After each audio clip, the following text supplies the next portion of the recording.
Hello आई doctor Sanjula Chaturvedi, आपकी dentist, environmentalist, Sukanya स्वास्थ्य care programmer. Cervical cancer के प्रति जो हमारी मुहिम चल रही है, हम चाहते हैं कि हमारी देश की इवन बाहर भी किसी भी महिला को यूट्रस का कैंसर या बच्चेदानी का कैंसर, गर्भाशय का कैंसर ना हो। उस मुहिम के तहत हमने बात की थी किस प्रकार के मासिक धर्म के समय या मेंसेस के समय में किस तरह का आपको पैड यूज़ करना चाहिए या क्या प्रोडक्ट यूज़ करना चाहिए था। मल्टीपल प्रोडक्ट्स बाज़ार में मिलते हैं, लेकिन आपको क्या करना चाहिए, मैंने अपना या हमारी संस्था आपकी तरफ ये आपको जागरूक कराना चाह रही है। तो पहला हो गया, हम बायोडिग्रेडेबल पैड यूज़ करेंगे, हम केमिकल पैड्स यूज़ नहीं करेंगे। अच्छा, केमिकल पैड से याद आता है मुझे, जो केमिकल पैड्स होते हैं या प्लास्टिक पैड्स होते हैं, आप कभी अगर कभी आपको मौका मिले ना, जहाँ कचरे फेंके जाते हैं वहाँ डंपिंग जोन में जाएगा, पहाड़ खड़ा हो रहा है क्योंकि वो गलते नहीं है, सालों प्लास्टिक है उनमें, सालों। और सोचिए जो आदमी या जो कचरे वाले भैया जो कलेक्ट करने आ रहे हैं, जो भी कलेक्ट कर रहा है, किस तरह से वो पैड आप सेग्रीगेट करके अगर नहीं देते हो तो कितना अनहाइजीनिक है उनके लिए भी, उनके भी स्वास्थ्य पे क्या इफेक्ट पड़ता है।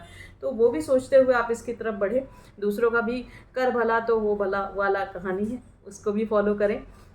बायोडिग्रेडेबल पैड हमने यूज़ करना है, मैंने उसमें आपको बायोडिग्रेडेबल क्या होता है इसके बारे में बता दिया। सेकंड हमने बता दिया कि एनायन चिप क्या है।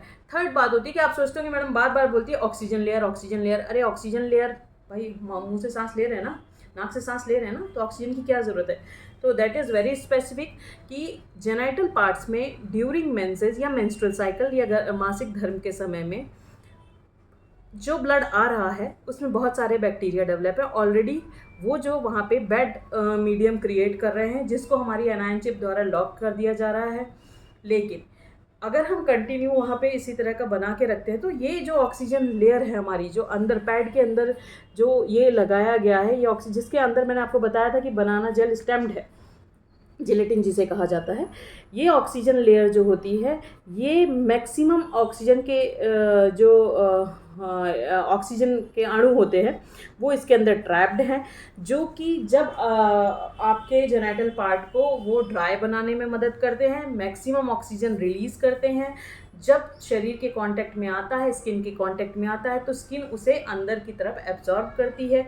तो ब्रीदेबल आइटम बनाते हैं, मतलब श्वसन क्रिया टाइप का आइटम उसमें बना के रखते हैं, मतलब वहाँ का जो एरिया है वहाँ संक्रमण होने की क्षमता कम हो जाती है या ना के बराबर हो जाती है। मैंने पहले भी आपको डिस्कस किया है, कैंसर सेल्स यूजुअली ऑक्सीजन ज़्यादा जहाँ रहती है वहाँ पनप नहीं सकती है।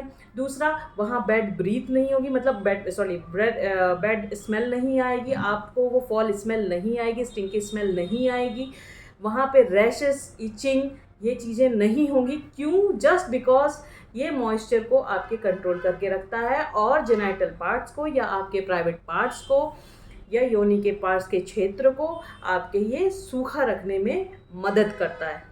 क्लियर हो रहा है आपको, ये चीज़ समझ में आ रही है कि दैट इज़ इम्पॉर्टेंट, क्योंकि ये ड्राई बना के रखता है। और ड्राई क्यों बन रहा है? क्योंकि इसमें ऑक्सीजन है, जिसके कारण पैड को ये ब्रीदेबल बना के रखता है, कंफर्टेबल बना के रख रहा है, आपके लिए आसान बना के रख रहा है। शायद अब आप लोग के ये क्वेश्चन नहीं होगा कि मुंह से सांस लेते हैं तो वहाँ की क्या ज़रूरत है, यहाँ पर नाक से सांस लेते हैं तो क्या ज़रूरत है, क्यों ज़रूरत है नीचे पैड में ऑक्सीजन लेयर की? क्योंकि मैक्सिमम आपने ऑक्सीजन इसमें डाले हैं, ऑक्सीजन के बहुत सारे अणु डाल रखे हैं जिसने इसे ब्रीदेबल बना के रखा है, जिससे वहाँ ड्राई है। तो मेन इसका काम क्या हो गया? ऑर्डर कंट्रोल करना, मतलब स्मेल कंट्रोल करना। दूसरा, वहाँ पे मैक्सिमम पार्ट को ड्राई बना के रखना, कॉम्पैक्ट बना के रखना, यूट्रस तक कोई भी इन्फेक्शन ज़्यादा ना पहुँचाना। ऊपर से आपकी जो थाइस का पोर्शन है वहाँ पे ऑक्सीजन के अणु जो हैं उससे एब्जॉर्ब किए जाएं और वहाँ पे रैशेस, इचिंग और फर्दर इन्फेक्शन के चांसेस ना रहें। और अगर कोई और क्वेश्चन हो आपके मन में तो वो भी आप मुझे बता सकते हैं। ये हो गया, ये बाकी आपको फिर मैं ये भी बताऊंगी ना कि एक्चुअली इसके अंदर बनाना क्यों डाला गया है, व्हाई नॉट अदर थिंग्स। ठीक है, ध्यान रखिए, सुरक्षित रहिए, खुद भी जागरूक होइए, दूसरों को भी जागरूक करिए, आगे बढ़ते चलिए ऐसे। चलिए, थैंक यू।